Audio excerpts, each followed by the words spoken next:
Hello दोस्तों, स्वागत है आप सभी लोगों का राजस्थान एकेडमी पर। मैं परवीन सिंह आप सभी लोगों के लिए, जैसा कि आप लोग जानते हैं, लगातार एलडीसी एग्जाम, सीईटी एग्जाम, छात्रावास अधीक्षक एग्जाम के लिए सामान्य विज्ञान और गणित की क्लासेस लेकर के आ रहा हूँ। सामान्य विज्ञान की क्लास हमारे चैनल पर रेगुलर 8 बजे होती है और गणित की क्लास रेगुलर 9 बजे होती है, जिसके अंतर्गत हम लोग जो है सामान्य विज्ञान में हमारे पर्यावरण अध्ययन का भाग जो दे रखा है उसे हम पढ़ रहे थे। और पर्यावरण अध्ययन के अंतर्गत हमारा लास्ट टॉपिक रहा है जैव भू रासायनिक चक्र। जैव भू रासायनिक चक्र क्या होते हैं इसके बारे में अपन पढ़ चुके हैं। आज अपन क्लास नंबर 116 के अंदर, इससे पहले की 115 क्लासेस हमारे यूट्यूब चैनल पर प्लेलिस्ट के अंदर सीक्वेंस वाइज अवेलेबल है, जिसके अंदर हमने सबसे पहले केमिस्ट्री, फिर फिजिक्स, फिर बायोलॉजी और फिर आपका स्पेस टेक्नोलॉजी वाला जो पोर्शन है उसको कंप्लीट किया है। और अब हम पढ़ रहे हैं पर्यावरण अध्ययन। तो आज की 116 नंबर की क्लास के अंदर हम पढ़ने वाले हैं जल चक्र और कार्बन चक्र के बारे में। आप सभी लोग जो है रेगुलर क्लास के अंदर जुड़िएगा और नोट्स अपने बनाइएगा, तो आपको और भी पढ़ने में मजा आएगा। और अगर आप लोगों को ये सेशन अच्छे लगते हैं तो प्लीज लाइक एंड शेयर करना बिल्कुल नहीं भूलिए। अब हम बात करते हैं आज के हमारे सेशन के अंतर्गत। तो जल चक्र और कार्बन चक्र जो है इसको अपन पढ़ेंगे। उससे पहले कल की क्लास के अंदर थोड़ा सा जो पढ़ा था उसको अपन रिवाइज कर लेते हैं, ताकि आपका थोड़ा सा जो है कॉन्सेप्ट क्लियर हो जाएगा। देखिए, सबसे पहले मैंने आपको बताया था कि हमारे इस पृथ्वी के ऊपर जो हमारी ये मृदा पाई जाती है, उस मृदा के अंदर अलग अलग प्रकार के तत्व पाए जाते हैं, जिनको हमने 3 भागों में बांटा है। एक है बृहद पोषक तत्व, एक है गौण तत्व और एक होते हैं सूक्ष्म तत्व। ठीक है। फिर इस तत्वों के अंदर कौन कौन आता है? तो बृहद तत्वों के अंदर कौन कौन से तत्व आ जाते हैं आपके? तो बृहद तत्वों में आ जाएंगे हाइड्रोजन, कार्बन, नाइट्रोजन, ऑक्सीजन और फॉस्फोरस। अगर गौण तत्वों की बात की जाए तो क्लोरीन, कैल्शियम, कॉपर, लोहा, मैग्नीशियम, सल्फर, सोडियम, पोटेशियम। और अगर सूक्ष्म पोषक तत्वों की बात की जाती है तो सूक्ष्म पोषक तत्वों के अंतर्गत हमारे पास में आ जाता है aluminium, boron, bromine, zinc, cobalt, iodine और क्रोमियम। इनमें से जो है हमारे पास में जो बृहद पोषक तत्व है, इनके चक्रों के बारे में हमें पढ़ना है। फिर इसके बाद में अपन ने ये समझा था कि जैव भू रासायनिक चक्र क्या होता है। तो जैव भू रासायनिक चक्र का मतलब होता है कि जैविक घटक से पोषक तत्वों का अजैविक घटक में और अजैविक घटक से पोषक तत्वों का जैविक घटक में आना जाना जो ये लगा रहता है, इसी चक्र को हम कह रहे हैं जैव भू रासायनिक चक्र, बायोजियोकेमिकल साइकिल। क्लियर? इसके बाद में ये अपन ने समझ लिया था कि हमारे पास carbon, hydrogen, oxygen, nitrogen, calcium और फास्फोरस है जो है, ये ऐसे तत्व हैं या ये जो है यौगिक के रूप में हमारे शरीर का लगभग 99% भाग बनाते हैं। और बचे हुए समस्त जीवधारियों का 95% भाग जो है इन्हीं तत्वों या इनके यौगिकों के द्वारा ये बना होता है। ठीक है। इसके बाद अपन ने समझा था कि भंडारण के आधार पर जो है हमारे पोषक चक्र जो होते हैं इन्हें 2 भागों में बांटा जाता है। एक आता है गैसीय चक्र। गैसीय चक्र के अंदर कौन से आ जाएंगे? तो जिन तत्वों का भंडारण जो है वायु या समुद्र में होता है वे गैसीय चक्र के अंतर्गत आते हैं। इसके अंदर कौन कौन से चक्र पढ़ने हैं? तो हमें नाइट्रोजन चक्र पढ़ना है, कार्बन चक्र पढ़ना है, जल चक्र पढ़ना है, ऑक्सीजन चक्र पढ़ना है। क्लियर? इसके बाद में बात करते हैं, हमारे पास में आ जाते हैं कौन से? तो हमारे अवसादी चक्र, जिन्हें सेडिमेंट्री साइकिल्स भी कहा जाता है। और इनका भंडारण कहाँ पर होगा? तो पृथ्वी के भूपटल भाग पर जो है इनका भंडारण होता है। और इसके अंतर्गत हमें मेन तो पढ़ना है, एक तो हमारा फॉस्फोरस चक्र के बारे में और एक पढ़ना है सल्फर चक्र के बारे में। क्लियर? चलिए, तो अब हम आज सबसे पहले पढ़ना शुरू कर रहे हैं जल चक्र के बारे में। जल चक्र को पढ़ने के लिए जो हमारे सामने ये डायग्राम आया है, बस इस डायग्राम को अगर आपने समझ लिया तो आपका काम जो है बिल्कुल ही आसान हो जाएगा। हो सकता है कि ये डायग्राम जो है आप लोगों को क्लियर दिखाई नहीं दे, क्योंकि ये ब्लैक के जो है मतलब ब्लैक एंड व्हाइट कलर में है। तो लेकिन जो मैं आपको समझाना चाह रहा हूँ वो आपको इस डायग्राम के माध्यम से जरूर समझ में आ जाएगा। तो देखिएगा, ध्यान से सुनिएगा पूरा प्रोसेस आराम से। और ये बहुत ही आसान प्रोसेस है, कोई बड़ा इतना ये जो दिख रहा है डायग्राम इतना बड़ा इसके अंदर कुछ नहीं है। सबसे पहले हम बात करते हैं, तो हमारे पास में देखिए जल चक्र की बात करें तो हमें सबसे पहले पता होना चाहिए कि जल जो है वो जल हमारे शरीर के अंदर कितना पाया जाता है। तो अगर आपके समस्त जीवों की बात की जाए तो जीवों का जो भार होता है उस भार का लगभग 80.5% के आसपास जो भाग है वो हमारा क्या होता है, पानी होता है। ठीक है, तो ये बात आपको एक तो याद रखनी है, छोटी सी। मैं इसको इधर लिख रहा हूं थोड़ा सा, देखिएगा। तो क्या बात याद रखेंगे आप, तो ये याद रखिएगा कि भार का जो है कितना परसेंट भाग, तो भार का लगभग 80.5% भाग जो है वो पानी होता है। क्या होता है, पानी होता है। क्लियर। और जो जीव मंडल है, पूरा का पूरा जो जीव मंडल है, उसके अंदर हाइड्रोजन जो रहती है वो जल के रूप में ही उपस्थित है। किस रूप में उपस्थित है, जल के रूप में उपस्थित है। और जो जल है वो किससे मिलकर बना होता है, तो जल मिलकर के बना होता है, पानी जो है वो हाइड्रोजन प्लस ऑक्सीजन से मिलकर के बनता है H2O। तो ये जो हमारा हाइड्रोजन चक्र और ऑक्सीजन चक्र है वो यही अपन कह सकते हैं कि जल चक्र कहलाता है, क्योंकि हाइड्रोजन और ऑक्सीजन जब मिलेंगे तभी तो पानी बनेगा। तो अल्टीमेटली पानी के चक्र की बात करें या फिर हाइड्रोजन और ऑक्सीजन के चक्र की बात करें, एक ही बात है। क्लियर। फिर देखिए, अब इसके अंतर्गत जो है आपको पता होगा कि पानी जो है बहुत ही ज्यादा आवश्यक एक हमारे लिए तत्व है, या हम ये कह सकते हैं यौगिक है। अब देखिए, हम बात करते हैं थोड़ा सा।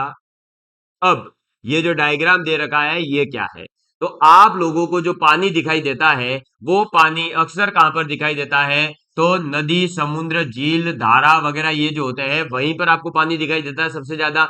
अब जो वो पानी है वो पानी धीरे धीरे क्या होगा, सूर्य के प्रकाश के माध्यम से क्या होगा, गर्म होगा। गर्म होकर के ये जो पानी है ये वाष्प के रूप में बदल करके, इवापोरेशन होकर के ये क्या करेगा, आसमान की तरफ जाएगा, ऊपर की तरफ जाएगा। तो ये जो नदी, समुद्र, झील यहाँ पर पानी था उसका क्या हुआ, अब वाष्पीकरण हो गया। क्या हो गया, वाष्पीकरण हो गया। ये डायग्राम मैं टेलीग्राम चैनल पर अवेलेबल करवा दूंगा, तो आप लोग टेलीग्राम चैनल पर जरूर जुड़िएगा, वहां ये जो है आपको मिल जाएगा। अब नदी, समुद्र, झील, धारा में जो पानी था उस पानी का क्या होगा, वाष्पीकरण हुआ।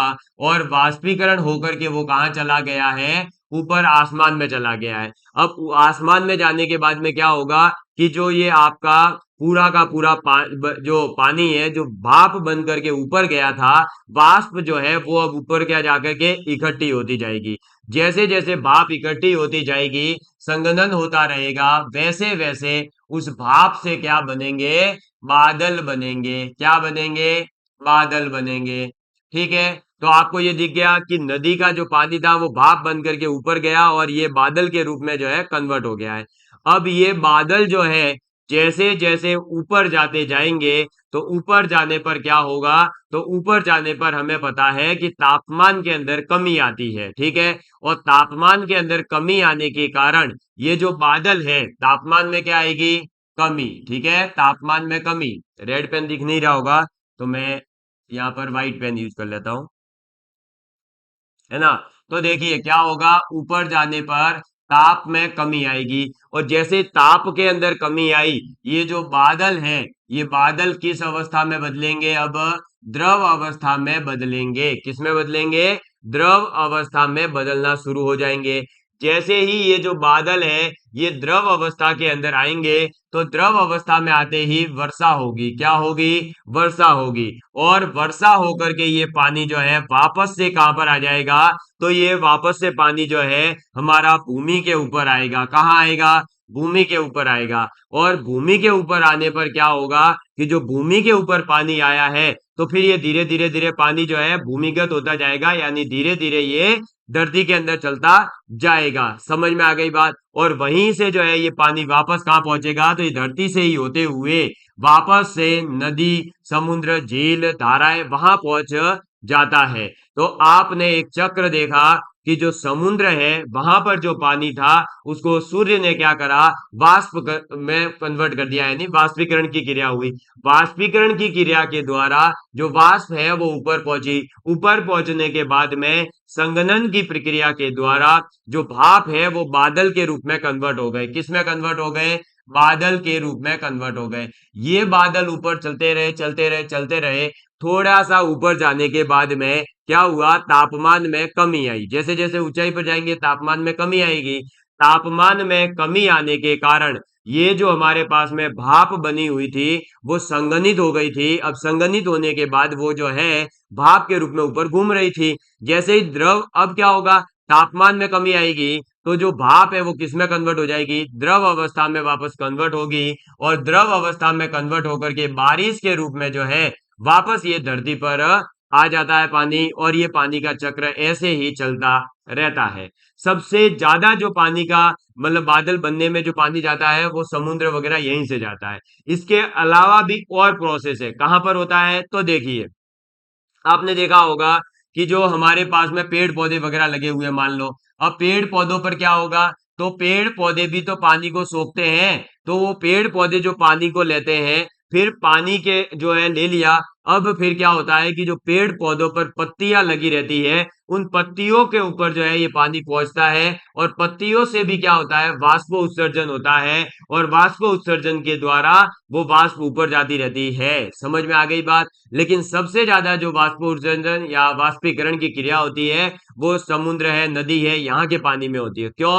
क्योंकि यहीं पर तो सबसे ज्यादा पानी होता है। अब पत्तियों पर और इन पर तो बहुत ही कम मात्रा में पानी होता है, लेकिन इनका भी योगदान जरूर होता है वर्षा के रूप में। इसीलिए कहा जाता है कि अगर ज्यादा पेड़ पौधे होंगे तो ज्यादा वाष्पन होगा, ज्यादा वाष्पन होगी तो ज्यादा बादल बनेंगे, ज्यादा बादल बनेंगे तो ज्यादा वर्षा होगी। समझ में आ गई बात। तो इसीलिए कहा जाता है कि पेड़ पौधे उगाइए। कई बार हमें लगता है कि पेड़ पौधे उगाने से जो है पानी कैसे मिलेगा, उल्टा पेड़ पौधों को तो पानी देना होता है।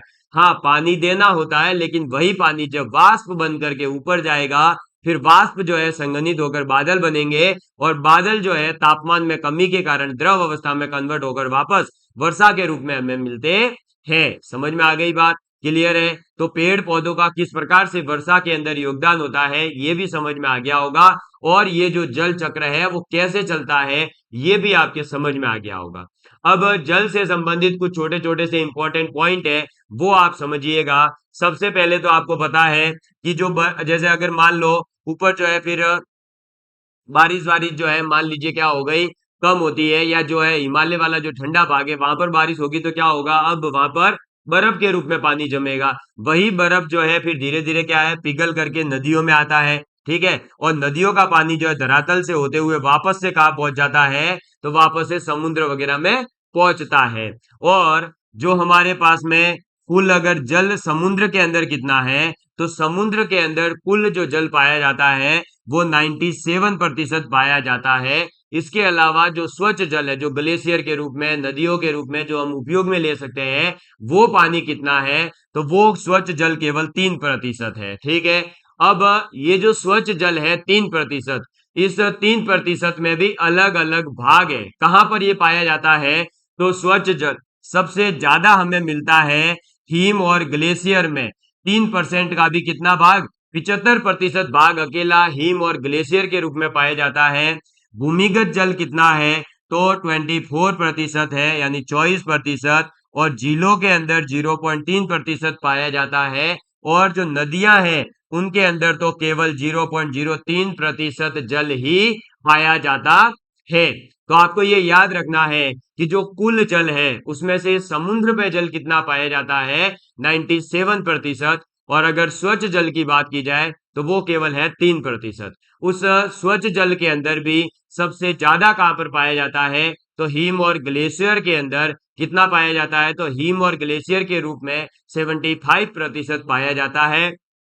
और भूमिगत जल कितना है, तो 3% ही है, सॉरी 24%। और झीलों के अंदर कितना है, तो 0.3। और हमारे नदी में केवल 0.03% ही जल जो है पाया जाता है, जो स्वच्छ जल का भाग है। क्लियर, समझ में आ गई बात। तो यही है जल चक्र। इसकी अब कोई थ्योरी वगैरह कुछ भी नहीं है। जो आपको मैंने बोला है वो पूरा अगर आप लिखोगे तो एक थ्योरी के रूप में बढ़िया सा जो है आपके पैराग्राफ तैयार हो जाएगा जल चक्र के ऊपर। क्लियर। तो एक बार पुनः जो है आप समझ लीजिए इसको, और फिर अपन आगे बढ़ेंगे कि नदी, समुद्र, झील और पेड़ पौधे, इन सभी पर जो पानी पाया जाता है वह पानी सूर्य के प्रकाश के कारण वाष्प में कन्वर्ट होता है। किसमें कन्वर्ट होता है, वाष्प के अंदर।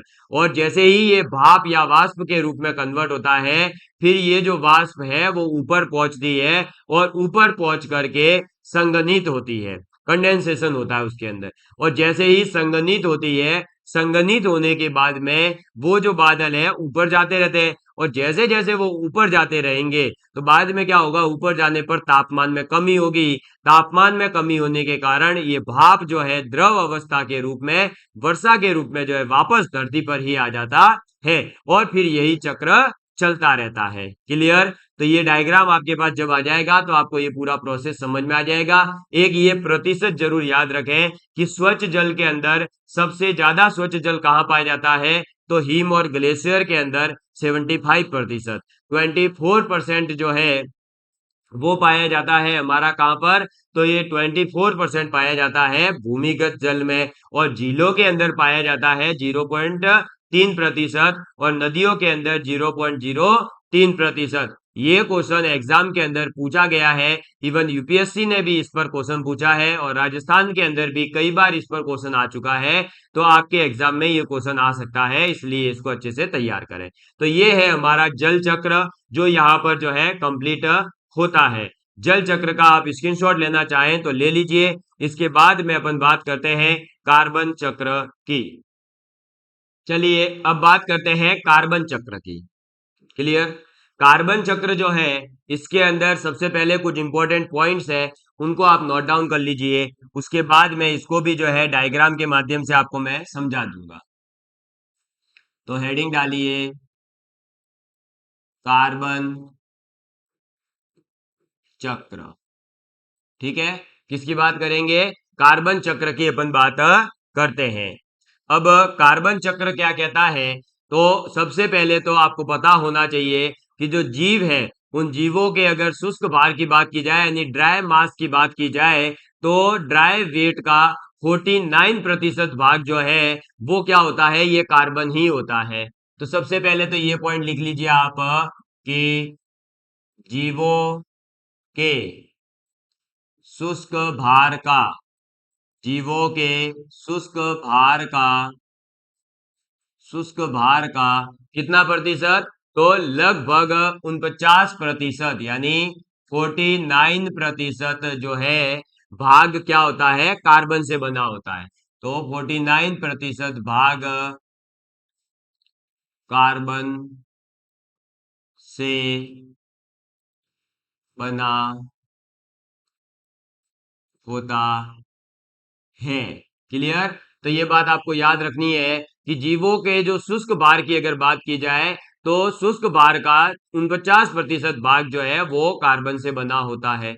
इसके बाद में जो हमारे समुद्र है, उन समुद्र के अंदर भी कार्बन पाई जाती है। क्या? समुद्र के अंदर भी जो है कार्बन पाई जाती है, और लगभग समुद्र के अंदर 71%, कितनी, 71% कार्बन जो है विलय के रूप में विद्यमान है। तो आप इसके अंदर लिखेंगे कि समुद्र में 71%, कितनी, 71% कार्बन विलय के रूप में, कार्बन विलय के, विलय के रूप में, कार्बन विलय के रूप में क्या होती है, तो विलय के रूप में विद्यमान है। ये याद रखना, विद्यमान है। क्लियर? ये हो गया अपना सेकंड पॉइंट। ये सब याद रखने, ये सीधे सीधे पूछे जा सकते हैं। तीसरे पॉइंट की अगर बात की जाए, तो जो हमारे पास में सागरीय कार्बन है, यानी ये जो 71% कार्बन है, ये कार्बन भंडार वायुमंडल के अंदर कार्बन डाइऑक्साइड की जो मात्रा है, उस कार्बन डाइऑक्साइड की मात्रा को नियमित करने का कार्य भी करती है। तो आप लिखेंगे कि सागरीय कार्बन, सागरीय कार्बन, सागरीय कार्बन कितना, तो सागरीय कार्बन जो है भंडार क्या करता है, वायुमंडल में, यानी एटमॉस्फेयर के अंदर। ठीक है? तो वायुमंडल में कार्बन डाइऑक्साइड, कार्बन डाइऑक्साइड, और कार्बन डाइऑक्साइड का जो केमिकल फॉर्मूला है, रासायनिक सूत्र है, वो क्या है, CO2। ठीक है? तो कार्बन डाइऑक्साइड की मात्रा को नियमित यानी रेगुलर, यानी जो आपके ये कार्बन डाइऑक्साइड की मात्रा है वायुमंडल के अंदर, उसको कंटिन्यूअसली बनाए रखना है ना, उसमें एकदम से कमी नहीं आ जाए, क्योंकि कमी आ गई तो ऑक्सीजन के अंदर भी कमी आ जाएगी। तो उसको नियमित कौन करता है, उसको जो है अपडेटेड कौन रखता है, उसकी मात्रा को फिक्स कौन करके रखता है, तो ये सागरीय कार्बन ही है जो इसको रखता है। क्लियर? चलिए, इसके बाद में नेक्स्ट जो है आपको पॉइंट याद रखना है कि जो जीवाश्म ईंधन होता है, आपको पता होगा जीवाश्म ईंधन क्या होते हैं। जीवाश्म ईंधन का मतलब है कि जो जीव होते हैं उनके अवशेषों से बने हुए ईंधन। तो जीवाश्म ईंधन भी जो है कार्बन का एक भंडार के रूप में पाया जाता है, या हम ये कह सकते हैं कि जीवाश्म ईंधन भी कार्बन का एक भंडार है। अभी एक फ्लो चार्ट बनाऊंगा, वहां पर ये सब आ जाएंगे, तो ये पॉइंट लिखने की जरूरत नहीं है, ये छोटा सा पॉइंट है, बस इतना ध्यान रखना। इसके अलावा आप लोगों को पता है कि जो कार्बन चक्र है वो वायुमंडल, सागर और जीवित और मृत जीव जो होते हैं उनके द्वारा ही संपन्न होता है। तो ये पॉइंट आपसे पूछा जा सकता है कि कार्बन चक्र को संपन्न कौन कौन करता है।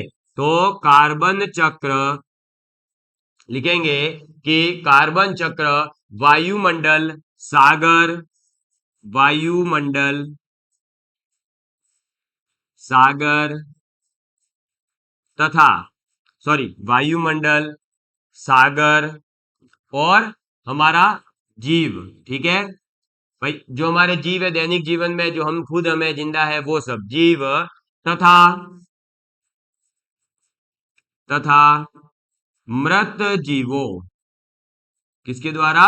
मरे हुए जीवों के द्वारा संपन्न होता है, जीवों द्वारा संपन्न होता है, संपन्न होता है। तो ये बात आपको याद रखनी है कि कार्बन चक्र को पूरा कौन करेगा, तो वायुमंडल, सागर, जीव और मृत जीव जो है वो इसको संपन्न करते हैं।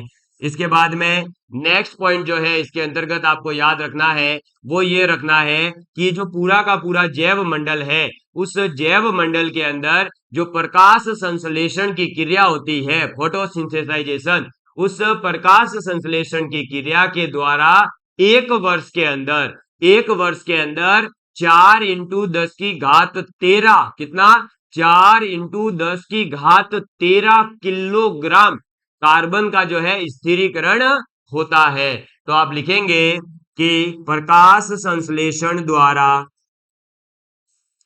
प्रतिवर्ष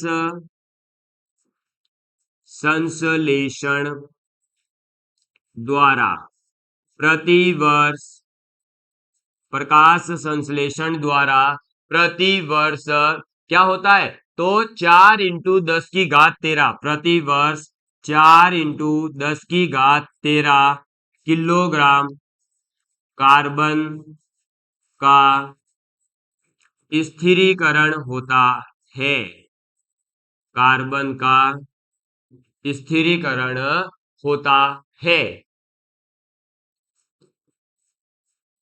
क्लियर?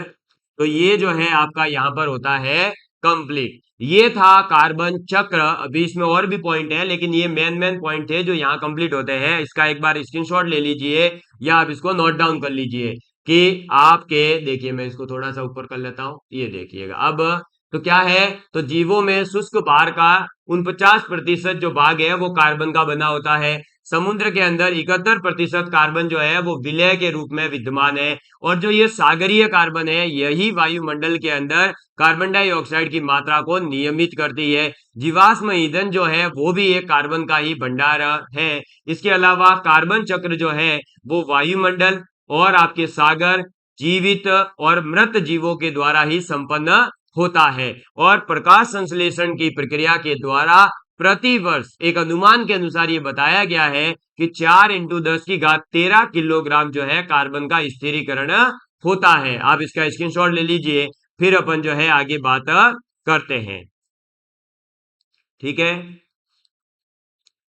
चलिए अब जो है आपको इसके अंदर याद क्या रखना है, और तो आपको पता है कि कार्बन डाइऑक्साइड का जो है उत्पादन और जो उपभोक्ता है वो कौन कौन है। तो इसका उत्पादक जो है वो तो कौन है, इंसान है। इसके अलावा तमाम प्रकार की जो फैक्ट्री वगैरह चल रहे हैं वहां से जो है इसका उत्पादन होता है कार्बन डाइऑक्साइड का। और इसका जो उपभोक्ता है, इसका कंज्यूमर है, वो कौन है, पेड़ पौधे हैं। तो आप अब भी समझ सकते हैं कि पेड़ पौधे ज्यादा लगाने से क्या होगा कि कार्बन डाइऑक्साइड जो है वो इस पृथ्वी पर कम से कम होगी, क्योंकि उनको ज्यादा से ज्यादा पेड़ पौधों के द्वारा उपयोग में ले लिया जाएगा। और जब पेड़ पौधों के द्वारा कार्बन डाइऑक्साइड को अधिक से अधिक उपयोग में लिया जाएगा तो उससे क्या होगा कि इस पूरे के पूरे जैव मंडल का तापमान भी कम होगा। अभी जो आप देख रहे हैं कि चारों ओर जो है गर्मी बहुत ज्यादा बढ़ गई है। 47%, 48%, 50%, सॉरी 50 डिग्री सेल्सियस तक जो है टेम्परेचर जा रहा है। उसका कारण क्या है? इस टेम्परेचर के बढ़ने का कारण यही है कि लगातार जो है कंस्ट्रक्शन वर्क बढ़ने के कारण पेड़ पौधे तो कम होते जा रहे हैं और बड़ी बड़ी बिल्डिंग है, बड़ी बड़ी फैक्ट्रियां, कंपनियां, जो है मॉल, आपके जो है कॉम्प्लेक्सेस बनते जा रहे हैं। और उससे क्या हो रहा है कि जो कार्बन डाइऑक्साइड का उत्सर्जन हो रहा है उसका उपभोक्ता जो है वो कम होते जा रहा है। यानी सप्लाई तो किए जा रहे हैं लगातार, लेकिन इसकी डिमांड करने वाले पेड़ पौधे जो है अब कम होते जा रहे हैं। तो जो इकोनॉमिक्स के स्टूडेंट हैं उनको भी पता होगा कि जब सप्लाई और डिमांड अगर बराबर नहीं है या जो है डिमांड ज्यादा नहीं है तो गड़बड़ है। क्योंकि डिमांड जब ज्यादा होगी तो जो है आपको क्या होगा भाई, फिर आपके जो है कार्बन डाइऑक्साइड क्या होगा, कम होती जाएगी। लेकिन यहाँ क्या हो रहा है, सप्लाई ज्यादा हो रहा है, डिमांड कम हो रहा है, तो ऑब्वियस सी बात है कि बिजनेस घाटे में जाएगा। यानी ये जो वायुमंडल है, इस वायुमंडल पर क्या होगा, हमें घाटा होगा ही होगा। समझ में आई बात? तो इकोनॉमिक्स और एनवायरमेंट और साइंस तीनों एक दूसरे से रिलेट कैसे कर सकते हैं ये भी आपने देखा होगा। सप्लाई एंड डिमांड का लॉ जो है यहाँ पर भी लागू होता है। अब देखिए हम जो है एक बहुत ही शानदार सा फ्लो डायग्राम में आपके सामने बना रहा हूँ, यानी फ्लो चार्ट बना रहा हूँ। आप भी उसको बनाने का प्रयास करना। और प्लीज जो है जब तक मैं नहीं बना लेता हूँ थोड़ा सा आप इसमें जो है शांति से देखिएगा कि ये क्या बन रहा है। सबसे पहले अपन बात करते हैं तो हमारे पास में वायुमंडल के अंदर तो वायुमंडलीय कार्बन डाइऑक्साइड है एक, तो ठीक है। वायुमंडल के अंदर कार्बन डाइऑक्साइड कितने प्रतिशत है वो आपको कमेंट करके बताना है। एवं इसके अलावा जो पानी होता है उसके अंदर घुलनशील CO2, ठीक है। तो पानी में घुलनशील, ठीक है। तो एक तो वायुमंडलीय कार्बन डाइऑक्साइड और एक पानी में घुलनशील CO2। अब इसको मैंने कर दिया बॉक्स के अंदर बंद। ये डायग्राम आप भी बना लेना, समझ में आ जाएगा। अब देखिए वायुमंडलीय CO2 और पानी में घुलनशील जो CO2 है वो हमारे पास में पाई जाती है। अब इससे क्या होता है, सबसे पहले प्रकाश संश्लेषण की क्रिया हुई। क्या हुआ? प्रकाश संश्लेषण हुआ। और प्रकाश संश्लेषण होगा तो क्या होगा, प्रकाश संश्लेषण के अंदर इस कार्बन डाइऑक्साइड का जो है उपयोग कर लिया जाता है। प्रकाश संश्लेषण करता कौन है? पौधे करते हैं। कौन करता है? पौधे करते हैं।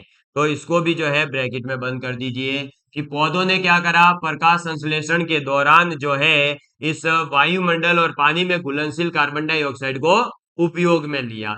अब ये जो पौधे हैं, इन पौधों का जो है आगे जाकर के क्या बनेगा, तो आगे जाकर के जब ये नष्ट होंगे या इनके पेड़ पौधे जो जो पत्तियां हैं वो नीचे गिरती जाएगी, जैसे जैसे बसंत के मौसम से पहले एकदम पतझड़ आएगा उस समय क्या होगा, जीवाश्म जो है उसके अंदर कन्वर्ट होंगे। तो जीवाश्म ईंधन में कन्वर्ट हो गए।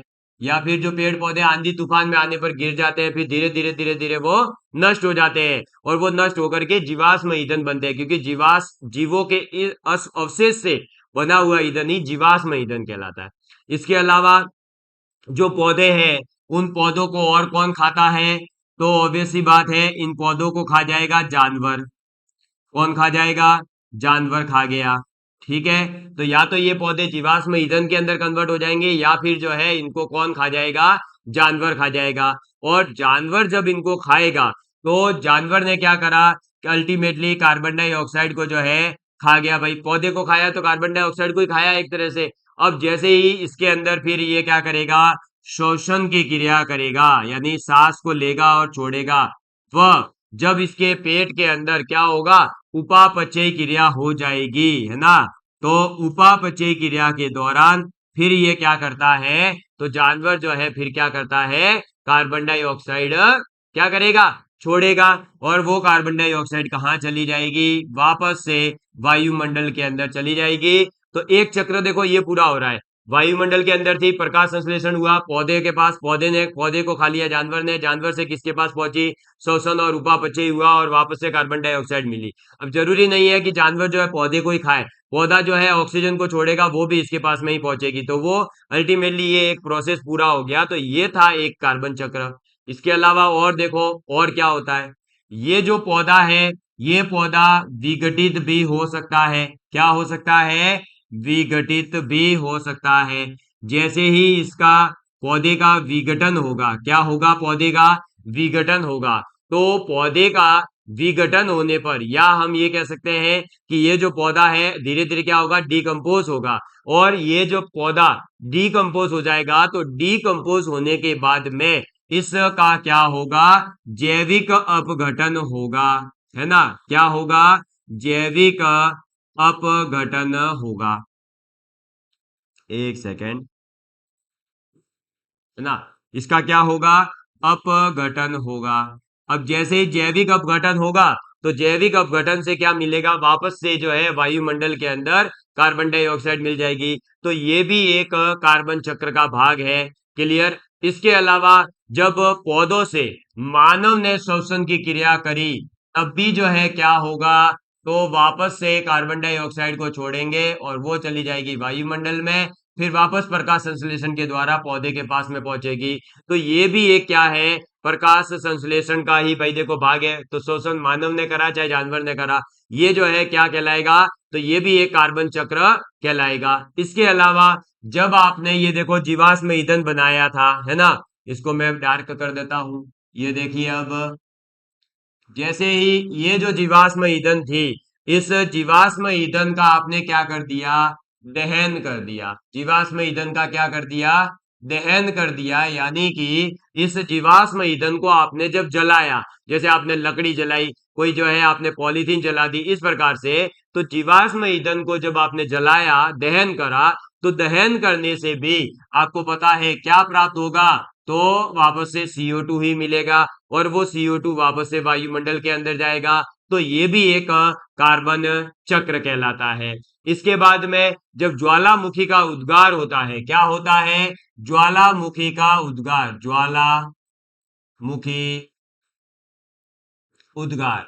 तो जब ज्वालामुखी का उद्गार होता है, तब भी ज्वालामुखी के उद्गार से भी हमें जो है वायुमंडल के अंदर कार्बन डाइऑक्साइड मिलती है। तो एक बार जो है ये फ्लो डायग्राम आपके सामने आ चुका है, इसको एक बार आप नोट डाउन करिए, फिर मैं इसके अंदर और भी कोई चीजें होगी तो आपको समझाता हूँ। तो देखो, ज्वालामुखी के उद्गार से कार्बन डाइऑक्साइड मिली, उस ज्वालामुखी के फिर कार्बन डाइऑक्साइड का प्रकाश संश्लेषण हुआ, पौधों के पास पहुंचा, पौधों से जो है इंसान ने शोषण किया, वापस कार्बन डाइऑक्साइड मिल गई, जानवर ने किया, वापस मिल गई, पौधे का विघटन हो गया, तो जैविक अपघटन से जो है कार्बन डाइऑक्साइड मिली। पौधे का जब जीवाश्म ईंधन के अंदर कन्वर्जन हो गया, तो जीवाश्म ईंधन को जलाने पर, जैसे कि केरोसिन जलाने पर भी, पेट्रोल जलाने पर भी कार्बन डाइऑक्साइड हमें मिलेगी। उस जीवाश्म ईंधन के दहन करने से कार्बन डाइऑक्साइड वापस मिल गई। तो ये सभी जो अलग अलग है, तीन चार अपन ने कार्बन चक्र की बात करी। जैसे पहला कार्बन चक्र ये रहा, दूसरा विघटन वाला, तीसरा आपके जो है मानव शोषण वाला, चौथा आपके दहन वाला, फिर ये सब जो है इसके क्या हो गए, तो ये इसके हो गए पूरे के पूरे कार्बन चक्र। क्लियर। तो मुझे उम्मीद है कि आप सभी लोगों को ये चीज समझ में आ गई होगी। इसी के साथ कार्बन चक्र आज अपना यहाँ पर कंप्लीट होता है। आप इसका स्क्रीनशॉट ले लेना, और अब मिलेंगे अगली क्लास के अंदर। तब तक के लिए bye bye, love you all of you, please take care and please share with your friends. अगर इसमें कोई चीज समझ में नहीं आई है, तो आप मुझे एक बार वापस कमेंट कर देना, मैं इसको वापस से समझाने को तैयार हूं। तो आज अपन ने जल चक्र और कार्बन चक्र कंप्लीट कर लिया। धन्यवाद।